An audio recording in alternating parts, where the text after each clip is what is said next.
Bem-vindos e bem-vindas, amantes de biologia!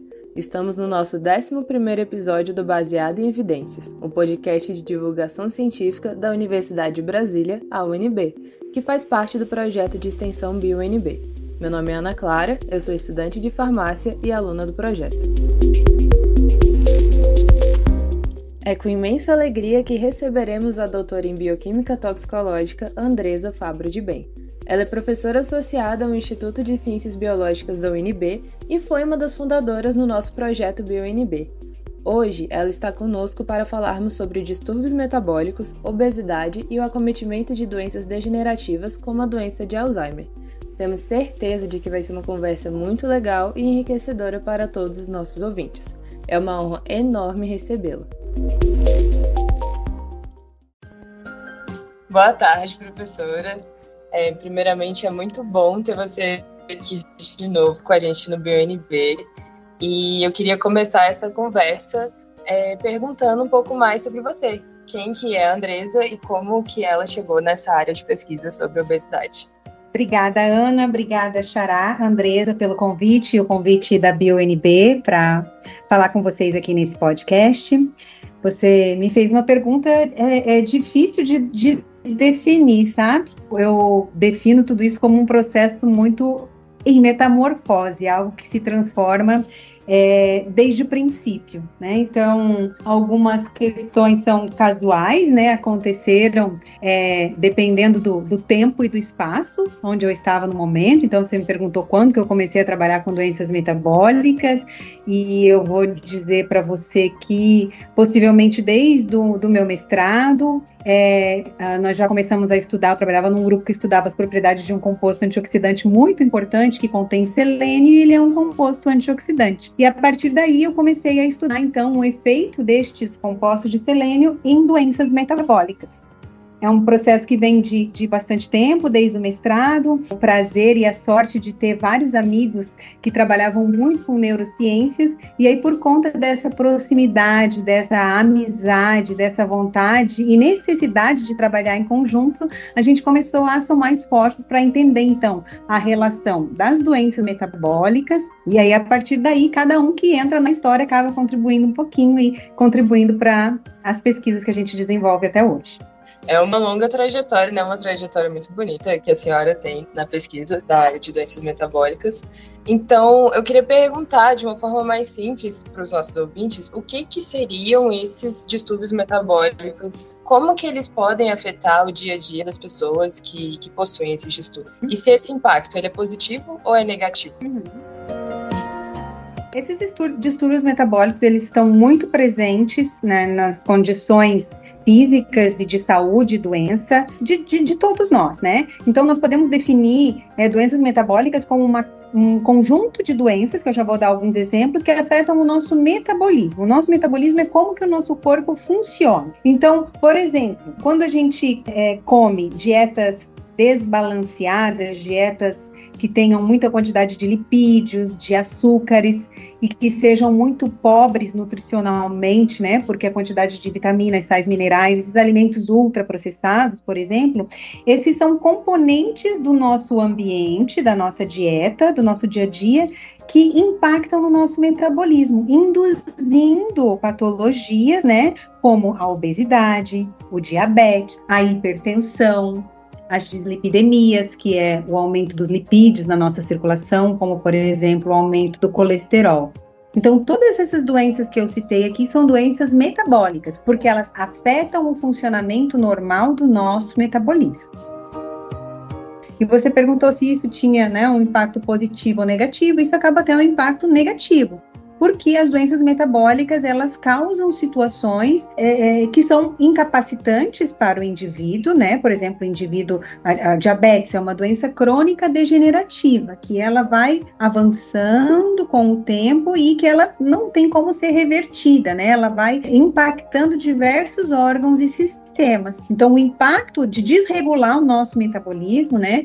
Ele realmente é negativo. A sorte de tudo isso é que praticamente todas as doenças metabólicas são causadas por o que a gente chama de fatores de risco modificáveis. Então, são situações na nossa vida que a gente pode modificar. Uma dieta desregulada, né? Então a gente pode modificar a dieta e tentar minimizar o impacto dessas doenças metabólicas, o excessivo consumo de álcool, o ato de fumar, né? A nicotina é um grande agente também que gatilha essas doenças metabólicas. O sedentarismo, né, e por outro lado a prática de exercício físico como um fator positivo. Então a sorte é que são fatores de riscos modificáveis, que eles podem ser modificados e a gente pode reverter essas doenças. E são, Ana, as principais causas de morte no mundo. Qual é a causa principal de morte em todo o mundo? São as doenças que a gente chama cardiovasculares. E essas doenças cardiovasculares, então, que vão culminar em situações como o infarto agudo do miocárdio, ou o acidente vascular cerebral, né, o derrame que as pessoas falam, elas são ocasionadas por essas doenças que silenciosamente vão causando alterações no nosso organismo, mas que num momento agudo o indivíduo pode ter então uma obstrução da carótida, uma obstrução de uma artéria cerebral e ter um evento agudo, né, que leva muitas vezes à morte. Sim, é uma questão bem grande, né? A gente não imagina que às vezes nesses hábitos modificáveis podem causar uma gama tão vasta de doenças, de alimentação, de exercícios físicos. A gente ouve falar muito do colesterol, né? Como que é um vilão nessa situação. Eu primeiro vou, talvez, desmistificar um pouquinho a questão do colesterol, que ele não é um vilão, assim, vamos dizer que no primeiro momento a função do colesterol é essencial. Todas as nossas células vivas precisam de colesterol para manter a membrana das nossas células, né? Então, no sistema nervoso central, então, ele é super importante para fazer todas as conduções sinápticas. A bainha de mielina é formada por uma grande quantidade de colesterol. Então, o colesterol, ele é essencial no nosso organismo. O que acontece? Existem situações em que a quantidade de colesterol no nosso sangue, ela é muito elevada. Essa situação pode ser tanto porque as pessoas estão comendo uma dieta muito rica em colesterol, e aí a gente até pode trazer aqui quais são os alimentos que são muito ricos em colesterol, são aqueles ricos em gordura animal, tá? Gordura vegetal não tem colesterol. Manteiga, carne gorda, esse tipo de alimento contém bastante colesterol. Então, algumas pessoas têm colesterol alto porque elas comem uma quantidade excessiva de gordura animal. Mas existe uma condição, que é uma condição genética, em que ocorre uma mutação no receptor dessa LDL, que é a lipoproteína que a gente tem no sangue transportando colesterol, porque o colesterol não entra para dentro da célula por conta da ausência desse receptor ou da mutação desse receptor. E aí as nossas células do fígado, principalmente, que são muito bem capacitadas a produzir colesterol, elas começam a produzir mais colesterol ainda. E aí esse colesterol vai para onde? Vai para o sangue. E na circulação, dentro da LDL, que seria esse sistema de transporte de colesterol, ele vai começando a se depositar nas artérias. E aí começa a se depositar gradativamente nas artérias, formando uma situação que a gente chama de aterosclerose, que é a obstrução das artérias. É um processo crônico, que ocorre ao longo do tempo, e em algum momento, essa capa de colesterol que fica ali na camada interna das artérias pode se romper e formar um trombo. E esse trombo pode obstruir uma coronária no seu coração, pode obstruir um vasinho lá no seu cérebro e causar esses acidentes vasculares cerebrais ou o infarto agudo do miocárdio. Então tá aí a relação do colesterol, né? Ele é necessário, mas quando ele está em excesso, ou porque uma alimentação descontrolada, rica em colesterol, ou por causa de uma condição genética, o colesterol no sangue aumenta, começa a se depositar nas artérias, e aí isso é um risco para doenças cardiovasculares, que são essas que são as principais causas de morte no mundo.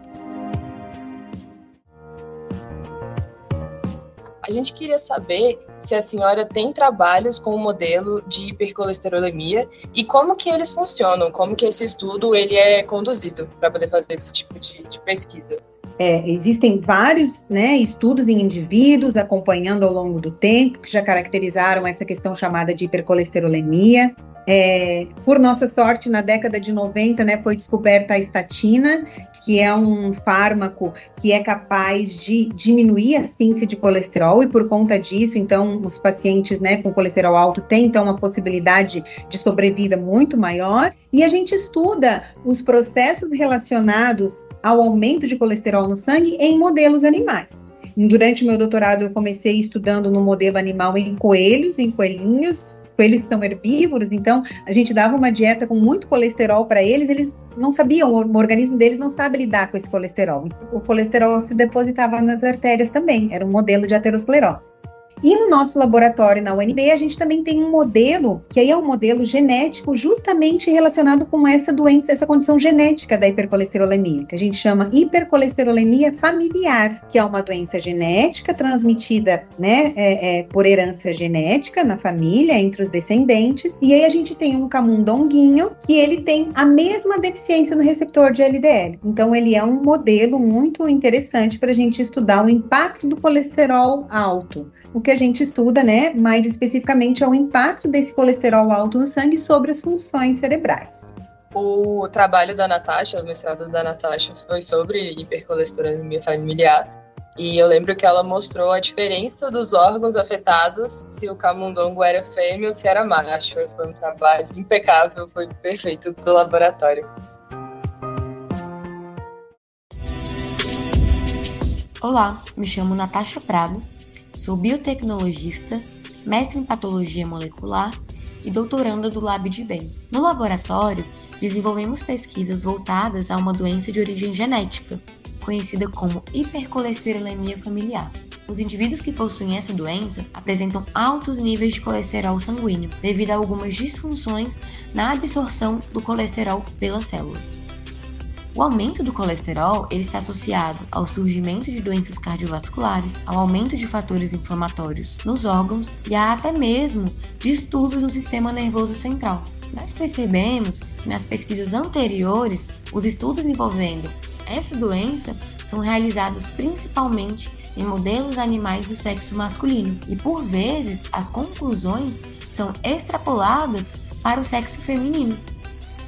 Mas hoje, a tendência é explorar as diferenças entre os sexos biológicos, como as diferenças no metabolismo, que refletem na progressão e nos sintomas da doença. Então, em nosso laboratório, nós decidimos explorar a diferença metabólica entre machos e fêmeas em um modelo animal de hipercolesterolemia. Os resultados demonstraram que machos apresentaram diminuição na atividade mitocondrial em alguns tecidos, como no hipocampo, que está associado ao aprendizado, e também no tecido adiposo marrom. Além disso, os machos apresentaram déficit cognitivo quando avaliamos parâmetros comportamentais. Por outro lado, nesse mesmo estudo, as fêmeas não apresentaram disfunção mitocondrial em nenhum tecido e tampouco déficit cognitivo.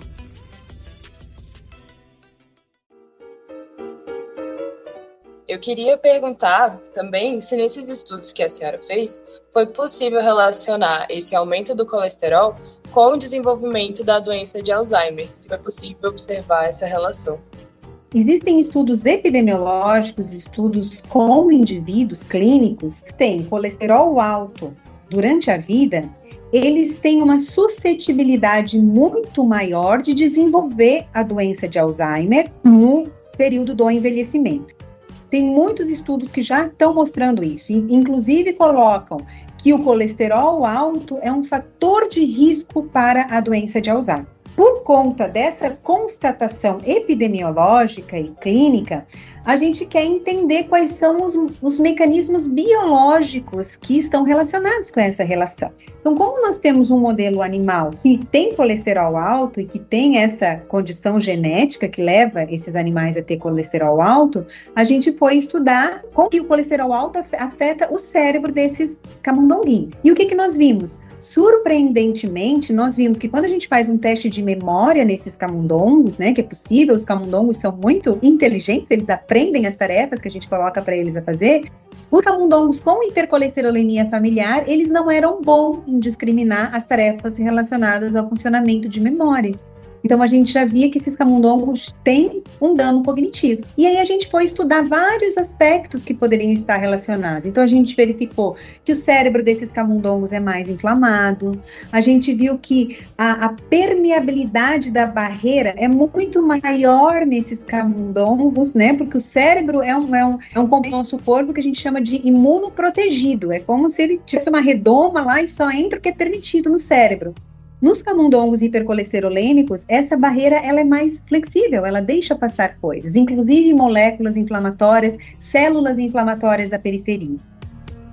Possivelmente, uma das causas que faz com que o colesterol esteja relacionado com o desenvolvimento do Alzheimer é justamente essas alterações cerebrais que são propiciadas por esse aumento do colesterol na periferia, né, nos vasos sanguíneos. Essa capacidade inflamatória do cérebro fique muito mais atiçada, vamos dizer assim, né? E aí a gente tem o dano aos neurônios e todo o comprometimento da formação, né, da capacidade do processo de aprendizado e de memória. E ainda estamos estudando. Sim, é um processo bem complexo, né? De uma coisa leva a outra. Falando em uma coisa levar a outra, eu queria saber se o colesterol alto, ele tem uma relação direta com a obesidade, e aí a obesidade poderia ter uma relação direta também com Alzheimer. É possível fazer essa correlação? Existe relações de obesidade com colesterol alto. Podem existir, mas não são regras, nem sempre. Então, um indivíduo ele pode ter a obesidade, né, ou estar acima do peso, mas ter nível de colesterol normal. Por outro lado, ele pode ter obesidade, né, e uma disfunção metabólica, e pode ter colesterol alto também. Parece que esta relação de fatores de risco metabólicos com o acometimento do sistema nervoso central, do cérebro, não é uma exclusividade da molécula do colesterol. E sim, parece muito mais estar relacionada a condições metabólicas e pode ou não estar relacionada com a obesidade. Mas quando a gente vê, por exemplo, indivíduos obesos, ou vou um pouco mais para trás do que isso, quando a gente vê animais de laboratórios normais, em que a gente dá para esses animais uma dieta rica em lipídios, e eu não estou falando de colesterol especificamente, mas de lipídios, de ácidos graxos, a gente também vê o impacto no cérebro. A gente também vê que esses animais não conseguem mais resolver as tarefas que eram apresentadas para esses animais. Então, tanto a obesidade quanto o colesterol alto, eles causam essa disfunção no cérebro, tanto dos animais como também dos seres humanos. Então, já foi verificado que as outras condições metabólicas, como obesidade, diabetes, que é outro tipo de condição, também estão relacionadas com essa alteração cerebral, tornando os indivíduos mais suscetíveis a doenças neurodegenerativas. O que parece é que quando o nosso metabolismo está desregulado, a gente também vai ter um impacto, né, sobre o funcionamento do nosso cérebro. Eu queria continuar um pouco esse debate do Alzheimer e eu queria saber se existe alguma forma de prevenir o Alzheimer. Por exemplo, evitando o colesterol. Seria alguma forma factível de prevenir? Sim, né?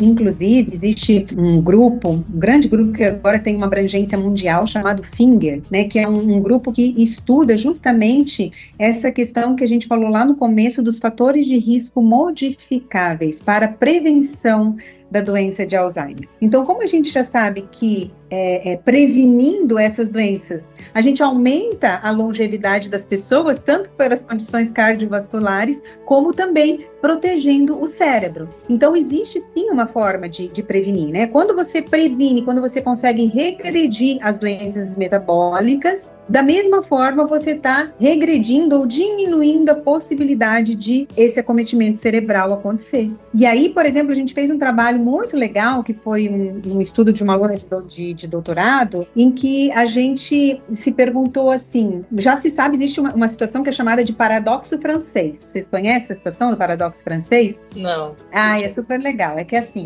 esse nome foi dado lá na década de 90, hoje já tem um monte de coisas que não é bem assim, mas naquela época foi atribuído que os franceses eram protegidos porque eles, junto com a sua dieta rica em gorduras, eles consumiam vinho. E o vinho, comparado com o consumo, por exemplo, na América, os franceses, os espanhóis consomem muito mais vinho per capita, e eles eram mais protegidos das doenças do coração. Bom, se tomar vinho faz bem para o coração, o nosso estado e para o estado metabólico, será que melhorando essa condição cardiovascular também melhora a questão do cérebro? E a gente fez essa pergunta e fez esse teste. A gente usou os nossos camundongos, que têm colesterol alto, e a gente deu para esses camundongos, durante 2 meses, um bom vinho da Serra Catarinense, lá da minha terra, de São Joaquim. No final do tratamento, eles são muito mais eficientes nas tarefas de memória do que aqueles que tomaram água. Só mostrando que, sim, podem sim prevenir, então, esses desfechos, né,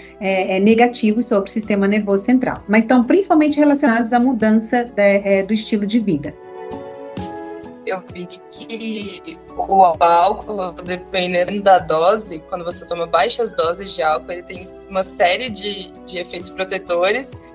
O pessoal falando, o que difere o fármaco do veneno é a dose.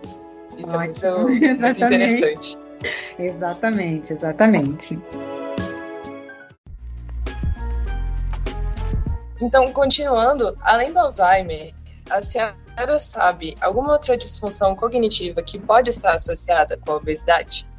Sim, o Alzheimer, né, é a principal forma de demência, mas outras formas de demência que não efetivamente são Alzheimer, como a demência vascular, por exemplo, né, que o indivíduo tem também disfunção cognitiva, né, disfunção de aprendizado, como você falou, também estão associadas com o aumento de colesterol. E outra questão também que a gente está estudando, né, porque quando você fala de doença de Alzheimer, você está falando normalmente do indivíduo, né, no envelhecimento. A doença de Alzheimer é uma doença do envelhecimento, que ela comete, né, os indivíduos ao longo do tempo, mais para o final da sua vida. Também está vendo que o impacto dessa desregulação metabólica ela não ocorre só lá no final da vida. A gente fez um outro trabalho, por exemplo, no mestrado do Wembley, que a gente trabalhou com camundonguinhos recém-desmamados. Logo que eles foram desmamados, a gente já deu para esses camundongos uma dieta, uma comida cheia de lipídios. E a gente viu que muito jovenzinhos esses camundongos já desenvolveram os transtornos cognitivos. Então, isso também está muito relacionado com a forma de alimentação que a gente vê as nossas crianças hoje, né? Então, é muito difícil hoje, inclusive, né, fazer com que uma criança se alimente adequadamente, com alimentos menos processados, de origem vegetal, e a gente está vendo que o impacto dessa desregulação metabólica, ela pode ser na fase de aprendizado, por exemplo, na fase escolar das crianças, né? E isso realmente é um problema que a gente ainda nem sabe as consequências, né, ao longo da vida desses indivíduos. Sim, até porque a proposta desses alimentos processados é a facilidade, né? Às vezes é só você abrir um pacote que você já tem acesso àquele alimento que vai ser cheio de calorias vazias, vai te deixar satisfeito, mas seu corpo em si não fica satisfeito com aquelas calorias. A oportunização de ter esse tipo de alimento altamente processado faz com que elas realmente tenham um paladar ou menos refinado, né, de não conseguir provar outros tipos de alimentos. Isso acaba, né, levando a uma questão bastante complexa ao longo da vida das crianças. Isso é uma grande tecnologia, né, que a indústria conseguiu implementar. A corrida, né, por medicações que possam melhorar a condição ou curar ou prevenir a doença de Alzheimer, ela é muito longa, né? Então, pesquisadores no mundo inteiro envolvidos tentando encontrar algum tipo de medicamento. No ano passado, 2 foram licenciados pelo FDA, né, que são medicamentos que eles não curam a doença de Alzheimer, até o efeito clínico deles não foi tão eficiente assim, mas como não tinha nada que fosse eficiente, esses medicamentos eles foram liberados para uso clínico, justamente até para aumentar a possibilidade de tratamento de indivíduos, né, e avaliar se eles têm algum efeito adicional. Então, existem muitas tentativas, muitas pessoas tentando, mas nada de muito concreto. Mas, com o desenvolvimento, né, da ciência, acredita-se que nos próximos 15 anos é bem possível que a gente tenha um tratamento eficaz para a doença de Alzheimer. Mas se você me perguntar hoje se existe alguma coisa muito efetiva, a gente ainda não tem, né, para curar a doença. Mas é uma projeção boa, né? Sim, são boas projeções. E quando você fala com pesquisadores de alma de Alzheimer, existe sim uma expectativa muito grande que isso vai acontecer ao longo do tempo, certamente vai.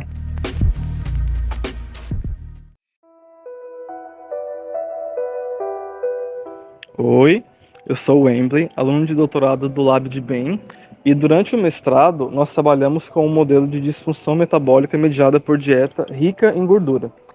E o principal intuito desse trabalho foi avaliar esse shift, essa mudança dietética e metabólica logo no início da vida e seus impactos cognitivos e metabólicos no início da vida adulta. E nós vimos que os camundongos apresentaram hiperglicemia e perda de memória tanto de curta como de longa duração, além de uma disfunção mitocondrial em tecidos relacionados com a memória, que no caso foi o hipocampo, e em tecidos relacionados com o metabolismo, né, energético corporal, como o tecido adiposo marrom e o fígado.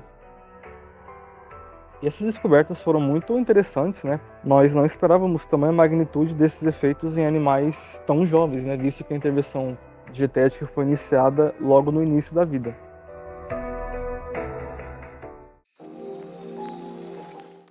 Agora a gente vai começar algumas perguntas um pouco mais pessoais. Eu queria perguntar se nas suas pesquisas a senhora pode te dar algum spoiler do que está vindo por aí, se tem algum projeto interessante que você queira compartilhar com a gente.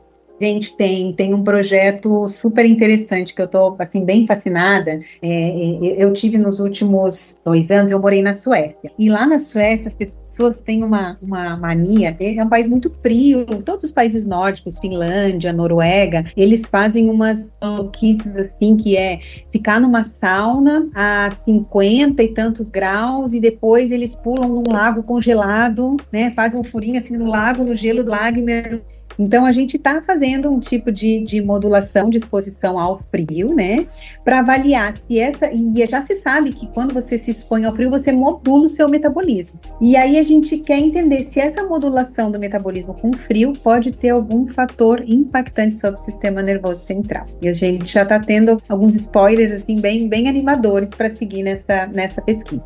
Essa pesquisa está sendo feita na Faculdade de Saúde, né, da Universidade de Brasília, ou está sendo feita no Instituto de Biologia também? No Instituto de Biologia, aí no lado. Uhum. Ah, que massa, que legal. E também na Faculdade de Medicina, 2 lugares. Sim, eu lembro que alguns alunos do laboratório estavam trabalhando com a criolipólise lá na FS. Mas isso é muito legal. Mudando um pouquinho de assunto, a UNB ela tem pautado muito nesse ano a importância de fortalecer o papel das mulheres na universidade e na ciência. E nisso a gente admira muito a senhora, porque a senhora é uma pesquisadora de sucesso, é mãe, então isso inspira muito nós, mulheres, como cientistas, e a gente queria saber um pouco como que funciona essa relação, né, da pesquisa junto com ser mulher. Ah, nossa, pergunta difícil. Mas assim, a primeira coisa que eu acho que... A primeira coisa que a gente tem que aprender, meninas, é não se vitimizar, tá? Isso não serve pra gente. Não colocar essa carapuça de vítima e de pobre coitada. Acho que a gente já passou dessa fase. A gente já passou, a gente já tem várias mulheres em posições bastante importantes, né? Então, a gente tem que tentar perseguir esse sentido. Não que as dificuldades não existam, elas existem todas. Mas eu estou querendo dizer que a vitimização, acho que é isso, né? Não vai ajudar a gente a resolver o problema. A gente tem que criar um elo de ajuda, né, e esse ajuda umas às outras e uns, né, às outras, né, em que a gente possa trabalhar em colaboração. E a colaboração, ela vai além da tua colaboração lá na bancada, com o teu colega, com a tua colega no laboratório, em casa, que vem na tua família, que vem com a tua vizinha, que vem com a tua amiga, que vem com a filha da conhecida, que ia desistir da faculdade, que não ia testar um vestibular. Então, se a gente consegue manter essa rede de apoio, de solidariedade, de inspiração, porque às vezes também falta um pouco de inspiração, a gente precisa se inspirar.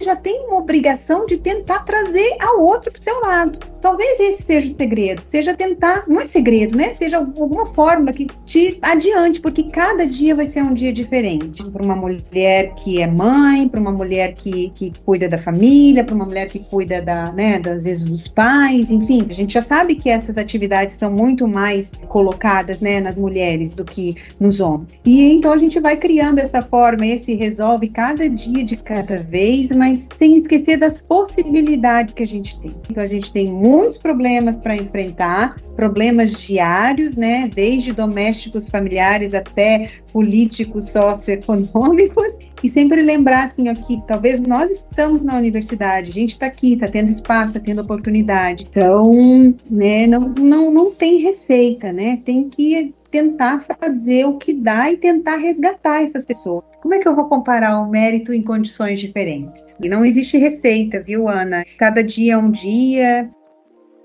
Com certeza. Que dica que você daria para nós, meninas, que amamos a ciência e queremos ser pesquisadoras? Continuar no laboratório. Se divirtam, vocês precisam se divertir naquilo que vocês estão fazendo, precisa ter interesse, sabe? Precisa brilhar os olhos, precisam se inspirar, precisam buscar pessoas que inspirem vocês, pessoas e situações que façam com que vocês queiram seguir adiante, perguntas que vocês queiram responder. Esse é o caminho, né? Não tem como fazer que alguma coisa seja legal se você não está afim de fazer aquela coisa, se você não tem motivação. Às vezes você não está motivado porque você não está bem naquele dia e tal, mas insiste um pouco, volta. E às vezes, para a resolução de um problema, ela precisa de algumas camadas a mais, sabe? Para que o problema seja resolvido. Você tem que permear aquelas camadas. E talvez as gerações mais novas não estão muito acostumadas a resolver problemas. É meio que dizer para vocês que a vida é cheia de frustrações. Não só na ciência, então, é quase que um dia frustrante atrás do outro, sabe? E com a frustração que a gente aprende o resultado científico depois, não ter o resultado frustrante. A gente tem que achar caminhos, né? E normalmente as respostas são simples, gente. Normalmente o que a gente precisa fazer é uma coisa simples. Você só precisa, né? Vamos testar, vamos tentar por aqui, não deu por aqui, vamos tentar por aqui. Procurando muito que se tem, né? Se concentrando, dando essa oportunidade, né? Para a gente ser um pouco menos superficial, para a gente tentar entender a complexidade que as coisas são, né? Que elas são complexas, elas não são superficiais. Sim, na ciência é assim mesmo. Um dia você perceber no final do dia que todo o experimento provavelmente deu errado porque você errou. Mas aí é isso, no dia seguinte voltar e fazer de novo.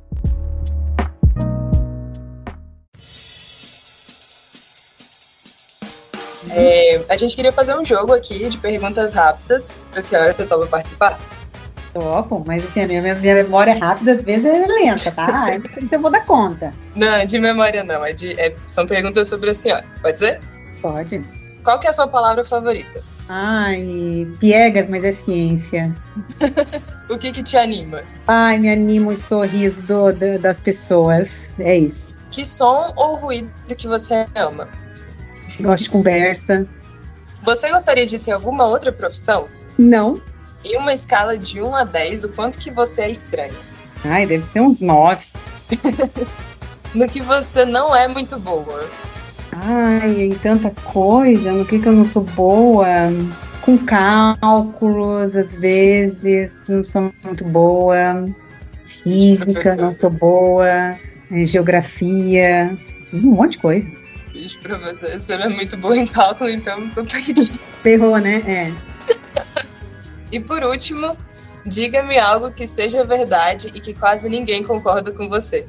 E se você se dedicar muito, você vai conseguir mudar alguma coisinha que vai ser importante. E às vezes as pessoas acham que você precisa fazer muito, né?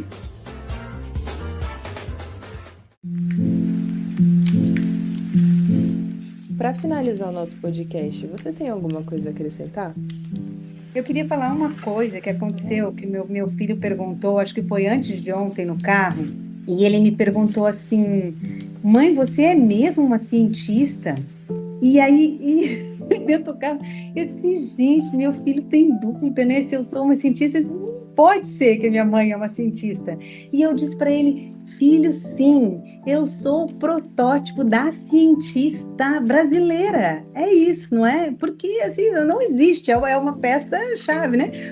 E aí, por que eu fiquei pensando nisso? Porque quando ele pensou em cientista, ele pensa, sei lá, alguém na NASA, alguém num laboratório, né?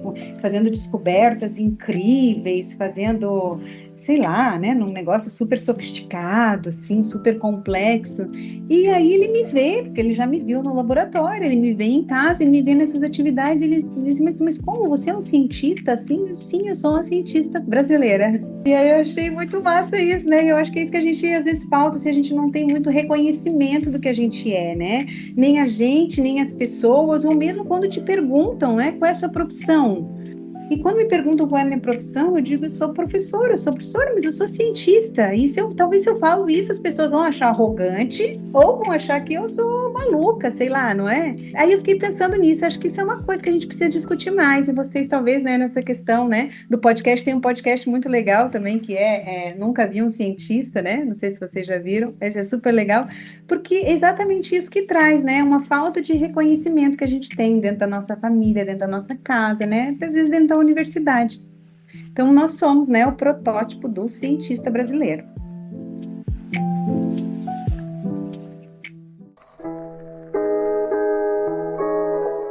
Professora Andresa, foi um prazer te receber aqui no nosso podcast. Muito obrigada pela sua participação e pelo bate-papo tão bacana que a gente teve. Obrigada a vocês. Continuem com esse projeto, muito legal. E estou disponível para quando vocês quiserem conversar, se eu tiver alguma outra coisa para falar, né? Além do que já falei. Tem uma mente tão gigante que dá para falar até... Muito obrigada, professora. É isso, pessoal. O nosso 11º episódio está chegando ao fim e esperamos que vocês tenham aproveitado bastante. Se vocês gostaram, sigam a gente no Instagram e no Facebook no @biounb e no Twitter no @biologiaunb. Não se esqueçam de deixar sugestões de temas para a gente poder conversar por aqui. Até o próximo episódio. Tchau, tchau!